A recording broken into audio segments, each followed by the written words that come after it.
I had a revelation yesterday about money. I was dimly aware that, okay, I'm very talented and capable, and I have the products and the services and all the intention and the motivation, and all of that is all available and ready to sell, as it were, or at least to be given in exchange for money. I know how to run businesses. I know how to run a information expert business. I've studied it. I know how to publish. I know how to use the internet. I know how to use websites. I know how to make films. And I not only know how to do it in a mundane way, I have studied conscious entrepreneurship, and I understand how experts in my field make a great living and a great business from doing what they do. But here I am at the Wildfield. I've moved. It's taken me 6 weeks to move and recover. And just in the last week or two, I've felt my writing inspiration come back, and that's why I've decided on the blog series Raw and Real, to document the real inside story of this lifestyle experiment that we're doing.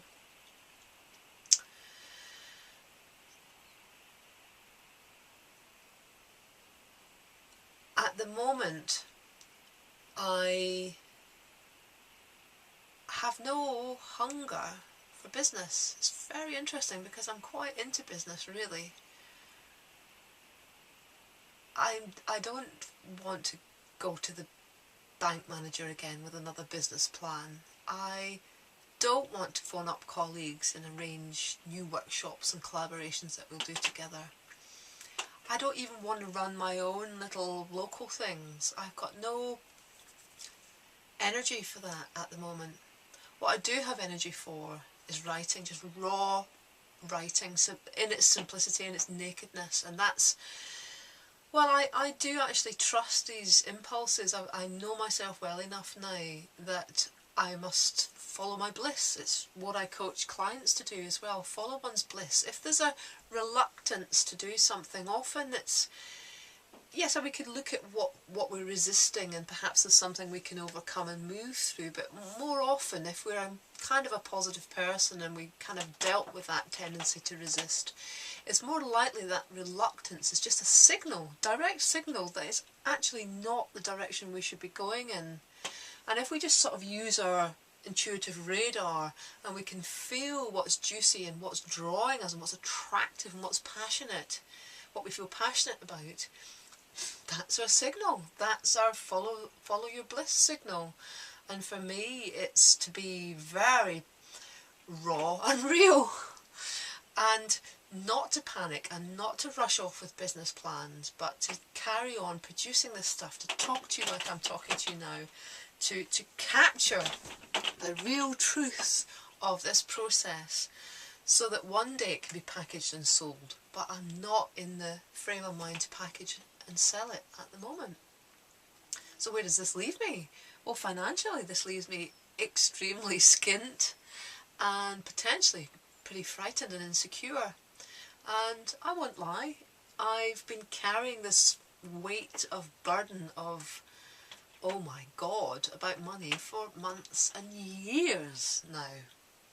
And it's so interesting, you know, because I've talked to a lot of new colleagues and people I've gotten to know over the last 2 or 3 years, and it strikes me, it's interesting, I kind of have this question about how many of us are actually making a great living from our work, this kind of work. And I know some of us are, and those are the ones that are probably teaching others how to do it as well. But I get the impression that as a kind of movement, we've not quite cracked it yet. And there's still a certain amount of, not pretense, because that sounds too cynical, but certainly positive posturing to slightly disguise how much of a financial struggle it is. I might be wrong, but that's just my hunch and my observation. And also I have to acknowledge, the great law of attraction, like attracts like, and given that that's the situation that I'm in at the moment, doing quite well, slight positive kind of posturing over actually it's quite a worrying situation. So it might be that some of the people that I've attracted into my field of influence are in the same position as me, and that's why it looks like that, because we do create our own reality in that way. However, that aside, in a way it doesn't matter what other people are doing. It doesn't matter. It's me and God, it's me and Source, it's me and the universe. That's what I'm trying to sort out. And so, back to this revelation that I had yesterday. I had this revelation that actually I don't need to solve how I'm going to make plenty of money. I mean, that might sound really, well, I don't know how it sounds, but it was a revelation to me, because I realised I was carrying this belief that I was never going to make loads and loads of money until I came up with the right business plan, that I had to generate, I had to think it all out, strategise and organise and work towards it and make it happen. Well, doing that is important. That kind of strategy and intelligence, of course, is an important part of success. But I think there's also something which comes before it. And that what comes before it is our relationship with Source, our relationship with abundance in its sort of essential form, not in its practical, rational, intelligent, working out in the world form. So somewhere I thought I had to come up with all the answers myself. My little brain, my little life experience, my little intelligence had to work it all out and earn my right to have it. Suddenly yesterday it dawned on me, you know what? I don't have a clue. I'm one of the most bright people I know. I'm one of the most resourced, trained, talented people I know. And you know what? I haven't got a clue how I'm going to solve this one. I'm on my knees. I'm on my knees. Please help.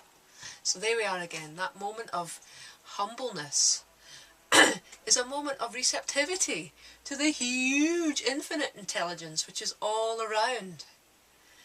It's not up to me to come up with the absolute solution in this little tiny human brain of mine. It's up to me to open myself to the infinite intelligence and ask for that deep wisdom to flow through me and guide me to the right places. This is exactly what I say to people when they're trying to find the right relationship or trying to do anything else, anything one is trying to manifest in one's life.